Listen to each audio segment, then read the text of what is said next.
Thank you, Ashley.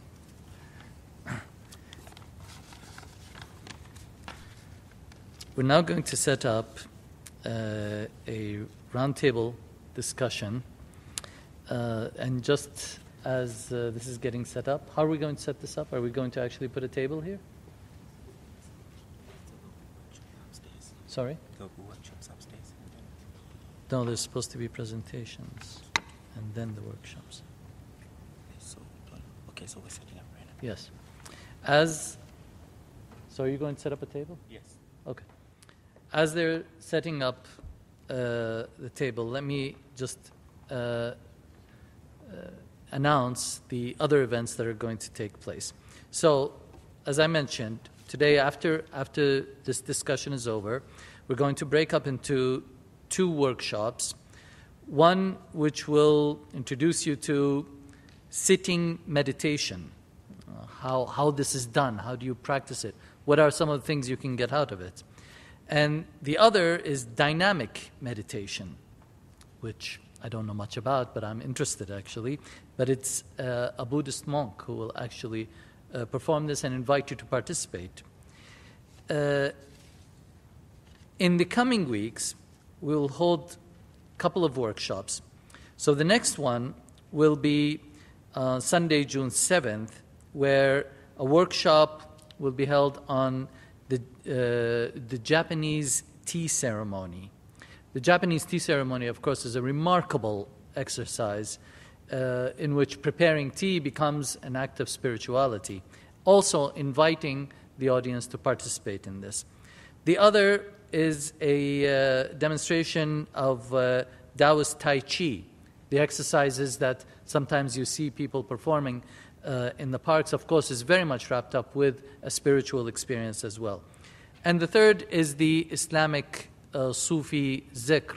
There's a whole tradition in Islam that is highly mystical, highly spiritual, and you'll see that it's not so different from the notion of Asian meditation. So these will actually be demonstrated, and the audience will be invited to participate on June 7th, and you can find exactly the location for each, etc., if you pick up the flyer or visit the website. The next set of workshops will be held on June 12th, where yoga, there will be a workshop on yoga, the Hindu version of yoga, and the path to Indian classical music. This will be held on June 12th, and I hope many of you will be able to participate in this.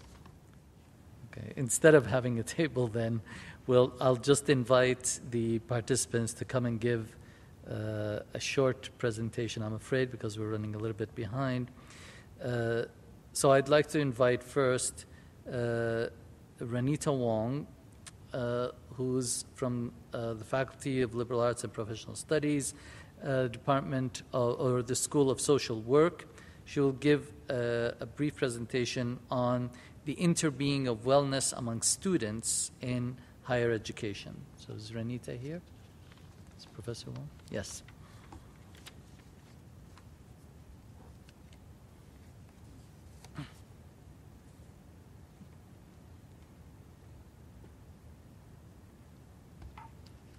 Whoa, this is really bright.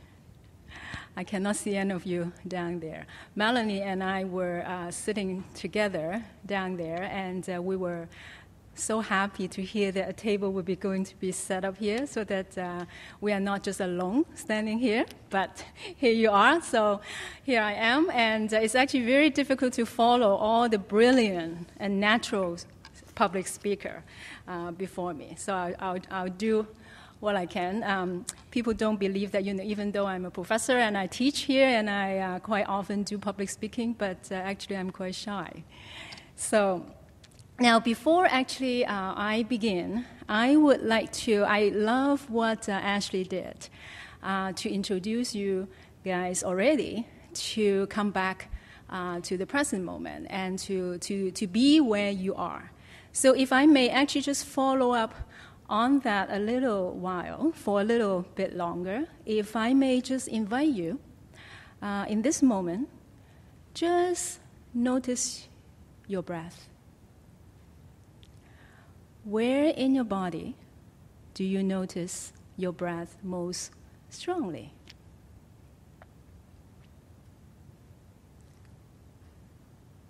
Some of us may be in the chest area, some of us may be in the abdomen, or some of us may be just, around the nostril or the whole body. Anywhere is fine. Now, as we are with our breath, I would now like to invite you to simply notice that you are sitting. Do you know that you are sitting right now, right here? Or are you already somewhere else thinking what you are going to do next? Or thinking which workshop I should go after this? That's okay.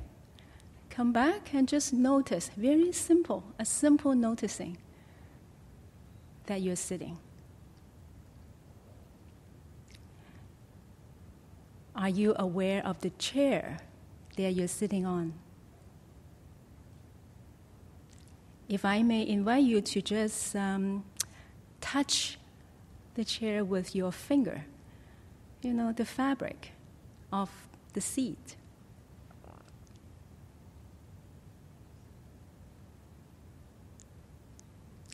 And can we also say thank you to the chair for being so comfortable that you can very relax and hear the panel, hear, all of us here, speaking and talking.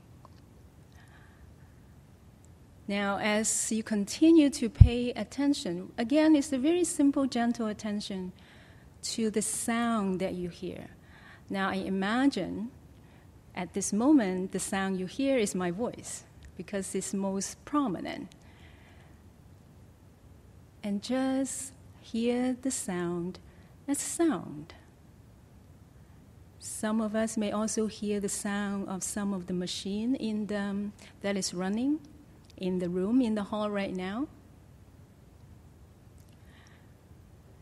Now, as we listen more deeply and notice the sound that you're hearing, especially that, at one point when Ashley was speaking, the microphone was not working. And so, we had to stop for a moment to get the system working again, so that those of you who are actually sitting very far can still hear us. We don't have to shout from this place. And you can still hear me. What is that? Can you also hear more deeply the electrical wave that is now being transmitted through all the electrical wire, and therefore can bring my voice to you, some of you who are sitting quite far? And as we actually also pay more attention, more deeply, where is this electrical wave come from? If I fast forward a little, or fast backward, actually, I would say, I already also hear all the fossil. What produces the electricity? Maybe fossil fuels, maybe solar power, maybe nuclear power. So if I just, focus on the fossil fuel, for a moment, I actually immediately also see way back, more deeply, all the plants, animals, and minerals that over hundreds of millions of years, or maybe even billions of years, that become fossil, and become fossil fuel, and become electricity. And here you hear my sound, my voice. And also, of course, not to mention, I have, the technician, backstage, hiding somewhere, but they are extremely important. Even though we don't see them, actually, they are right here, very present, just even in the sound that you are hearing. So, and if I may just ask one more, what bring you here? Well, my teacher, my principal. Yes. What transportation did you take? Public transit, maybe bus? And again, immediately, this present moment that we are all here, sitting, listening, hearing, are actually convergence of many, many conditions that make this present moment possible, that make you able to experience this moment we call present moment. So the whole mining industry is right here. The whole garment industry is right here, making the fabric of the seats you're sitting on. The transportation industry, and of course, that we are sitting here not hungry. We might, I imagine most of us have had our lunch or breakfast. So the farmers are also here. So basically, what I'm, this little exercise that I was doing is to talk about the interbeing of this present moment. That this present moment, most of the time when we think about present moment, people talk about, or mindfulness for that matter, people talk about, well, it is being present in the present moment, just be here, be now. I think what I want to highlight actually, the present moment, the here and now, is actually not a solid thing or time that is separate from everything else, before and after. It is always a process of convergence and also coming together, coming to be of the many conditions that make this moment that we call here and now. And so when we are very deeply mindful of this present moment, we can actually see all the conditions of, the human and non-human elements that come before this moment. So as my teacher, Thich Nhat Hanh, as Vietnamese Zen master, that's what he said. To be is to interbe. We can see that, all the plants, animals, and minerals and animals, they are already right here in this moment. This moment inter-are with basically the whole cosmos, if we think about it. So this present moment actually is the interbeing of all the moments and the conditions. And in one of the most important Chinese Zen text, the Platform Sutra, there's this one phrase called "one is all is one." And I would say that is interbeing. That for us to be here and now, we interbe of all the past and the future. I was asked to talk about, so this was just my preamble, to explain the keyword that I use in the title of my presentation, so-called interbeing. It's actually not so-called because it's actually very deep. I was asked to talk about the current situation that the youth in Canada are facing. Wow, this is a huge topic. I can spend a whole year talking about it. Actually, I thought about why should I talk about it? Because those of you who are, the youthful generation, it should be you talking about it. Who am I to talk about, the situation of youth in Canada?